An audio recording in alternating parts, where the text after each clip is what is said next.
Selamat pagi anak-anak. Bagaimana kabarnya? Baik. Oke, sekarang semua dalam keadaan baik.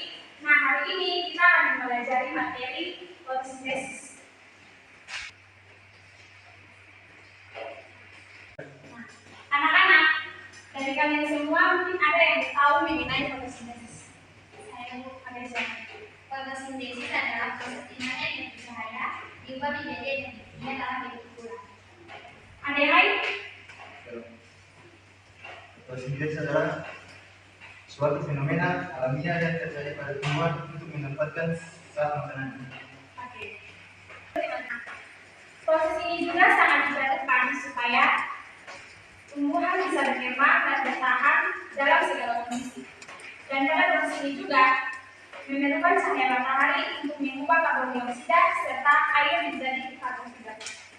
Nah, mengenai materi fotosintesis, nah kita masuk pada tahap-tahap. Nah, mungkin dari anak-anak sekalian ada yang tahu tahap-tahap fotosintesis? Oke, silakan. Tahap fotosintesis terbagi menjadi dua bagian, yaitu reaksi gas dan reaksi terang. Nah, oke. Nah, reaksi terang dan reaksi gelap. Pada tahap fotosintesis, nah itu ada penyerapan cahaya matahari, pembentukan ATP dan NADPH, pelepasan oksigen, fiksasi karbon dan reduksi karbon. Pada fotosintesis ada yang mempengaruhi fotosintesis. Nah, ada cahaya matahari, karbon dioksida, air, suhu, dan klorofil. Itu yang mempengaruhi fotosintesis. Nah, sekarang ibu akan membagi kalian dalam dua kelompok. Nah, di sini ada beberapa pertanyaan. Masing-masing kelompok harus berdiskusi dan mempresentasikan di depan. Jadi, ini kelompok.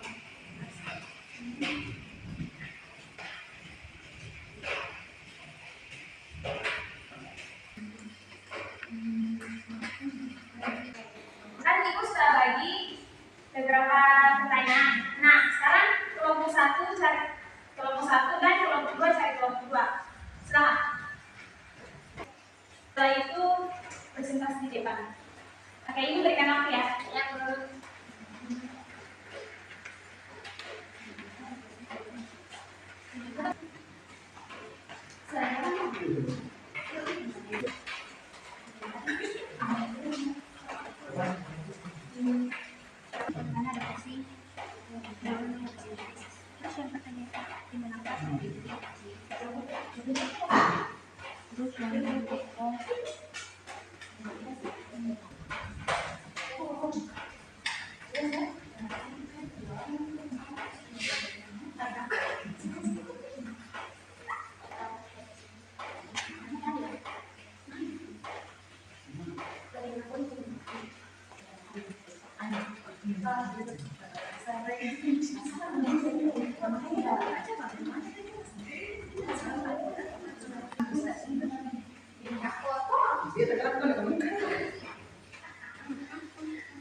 Sekarang waktunya sudah selesai dan ibu persilakan kelompok satu untuk maju mempresentasikan hasil-hasilnya.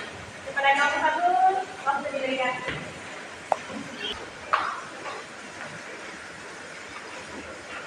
Terima kasih atas waktu dan kesempatan yang diberikan kepada kami kelompok satu. Di sini kami akan mempresentasikan tentang bagaimana adaptasi daun untuk fotosintesis. Karena adaptasi daun untuk fotosintesis, daunnya berwarna hijau karena banyak mengandung klorofil yang menyerap sinar matahari. Mereka tipis dan memiliki luas permukaan yang besar, artinya Tanaman dapat menyerap banyak sinar matahari dan gas seperti oksigen dan karbon dioksida dapat keluar masuk dengan mudah. Untuk pertanyaan yang kedua, di manakah terjadinya fotosintesis? Nah, fotosintesis ini terjadi di sel kloroplas yang mengandung zat yang disebut klorofil. Ini adalah klorofil yang memberi warna hijau. Sekian presentasi dari kelompok kami. Terima kasih.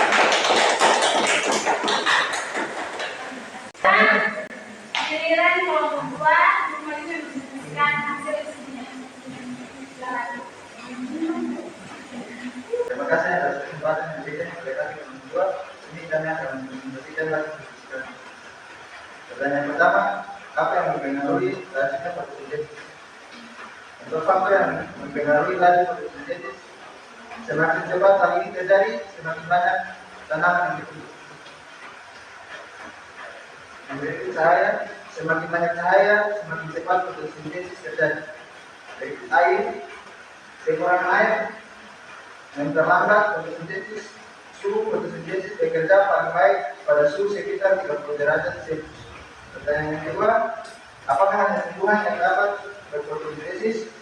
Menurut kami kelompok 2 tidak, karena tumbuhan gangga dan beberapa jenis bakteri menggunakan fotosintesis untuk menghasilkan energi.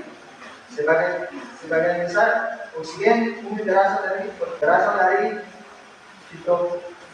fitoplankton di lautan yang mengandung klorofil yang menggunakan fotosintesis untuk menghasilkan energi.